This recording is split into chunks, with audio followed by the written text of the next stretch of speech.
Alors que je vous explique là en fait. La dame qui est là, elle va peut-être me vendre le bateau sur lequel on est. Ces plantes sont extrêmement épineuses. Donc voilà, je vais peut-être acheter le bateau sur lequel je suis et continuer le voyage en bateau sur la rivière pour 2-3 jours de rame. Donc voilà, je me chie un peu dessus comme on dit en France. Ça fait un petit peu peur de m'aventurer tout seul sur cette rivière que je ne connais pas. Je vais sûrement dormir sur le bateau ou dans mon hamac ou je sais pas où. Mais putain, c'est l'aventure.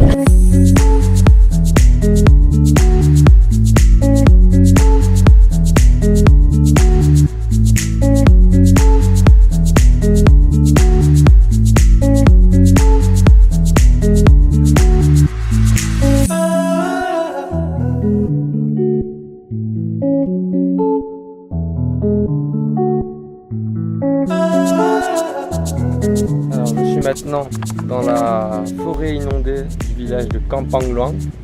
Alors mes amis les pêcheurs m'ont invité à manger du poisson aujourd'hui. Et ça va être très bon. Et on dit Chiang. Chiang. Chiang. Chiang. Chiang. C'est très difficile à dire. Et j'ai de la chance voilà, de partager un repas de pêcheur au milieu de la forêt inondée. Voilà. Et après il referme le machin là, déplie le lit. Son. Really? Ils dorment là. Ça c'est une vie, oui. Voilà. Au lieu d'aller au boulot et de se coucher dans un lit confortable tous les jours, dormir sur un bateau, pêcher du poisson, manger-le sur le bateau, on se met bien quoi. Au calme.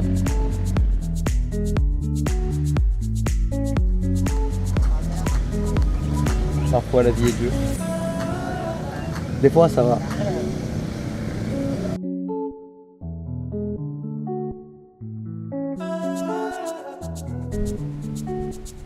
Je sais pas, ça va faire 4-5 heures que je rame. Non, je rame vraiment pas vite parce qu'en fait le fleuve du Tonlé Sap est un fleuve à système hydraulique réversible. C'est-à-dire que la moitié de l'année il coule dans un sens et l'autre moitié il coule dans l'autre. Et bien sûr là moi je rame à contresens. Donc c'est épuisant. Et là il y a un espèce d'orage qui me fait pas plaisir derrière, avec le vent qui vient dans cette direction.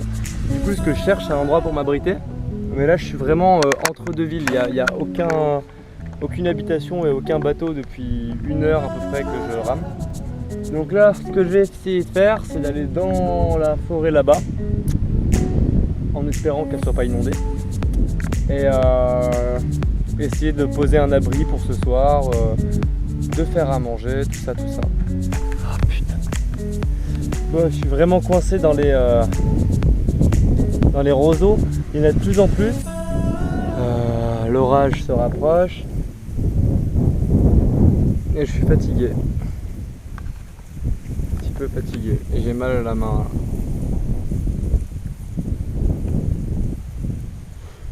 Mais bon, c'est joli là. Des libellules, des moustiques, des petites coccinelles jaunes, tout l'écosystème. Mais il y a aussi des anguilles, des serpents, des grenouilles, il y a des araignées qui font des toiles entre deux roseaux comme ça.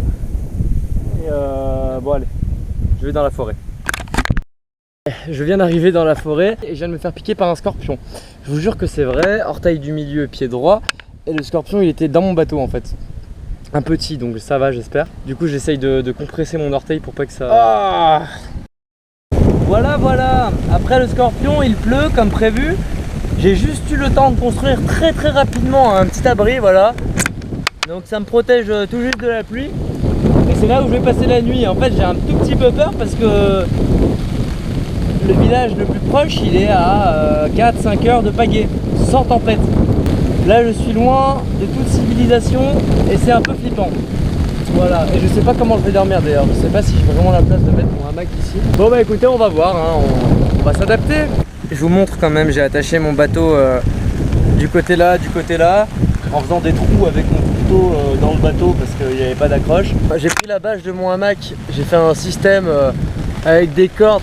Ensuite j'ai pris ma rame, là c'est la rame de mon bateau, parce que si je la mets pas là en espèce de contrepoids, le vent souffle tellement fort que ça gonfle comme une voile et du coup je suis absolument pas abrité.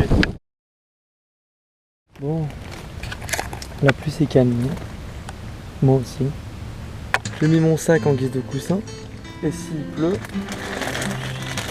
hop, ça c'est mon garde-manger, j'ai pas envie qu'il y ait des fourmis dedans. Et par contre, je suis con. Tout ce qui me reste d'eau, c'est ça. Et je suis parti avec quand même 2 bouteilles comme ça. Hein. Mais j'ai tellement ramé que j'ai bu comme un porc. Et du coup, bah, il va falloir que je me rationne en eau ou que je dise à mon corps d'arrêter de transpirer. Le scorpion, au final, j'ai encore un peu mal, mais rien d'alarmant. Ce qui me fait peur, c'est qu'il va bientôt faire nuit. Et quand il fait nuit, il fait noir.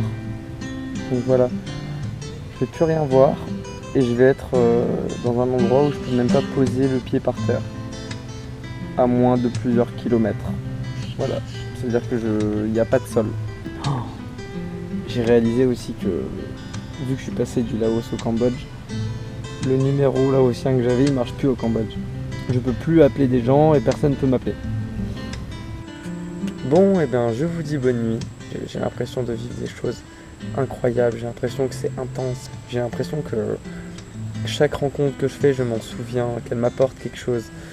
J'ai l'impression que les nuits que je passe, elles m'apportent quelque chose aussi. Même si j'ai peur, même si c'est rudimentaire. La plupart des gens qui vont regarder cette vidéo ont la chance de pouvoir le faire.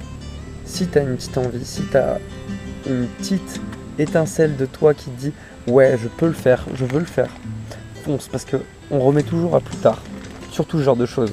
Sortir de la zone de confort, c'est difficile, on n'a pas envie de quitter le canapé parce qu'il est moelleux. Et putain, c'est bon pourtant. C'est bon. Tu verras que tout ce que tu pensais que ça allait te manquer, ça te manque pas. Tu vois des nouvelles choses. Bon allez, j'éteins la lumière parce qu'il y a trop de moustiques. Je vous dis à demain.